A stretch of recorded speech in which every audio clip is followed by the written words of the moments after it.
Hey guys, my name is Manu and I'm back here with Stock for Less. In today's video, I want to show you how to remove a user account. Alright, you guys are ready? Let's get started.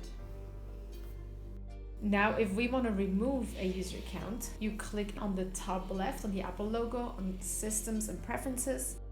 Click on the bottom left onto Users and Groups.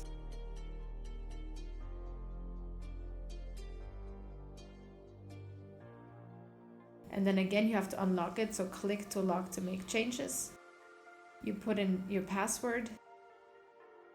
And very simple, you click on the accounts that you would like to remove, and on the bottom there's a little minus, you simply just click on there. Now I want to remove everything completely, so I select delete the home folder and then delete user, and the account is removed.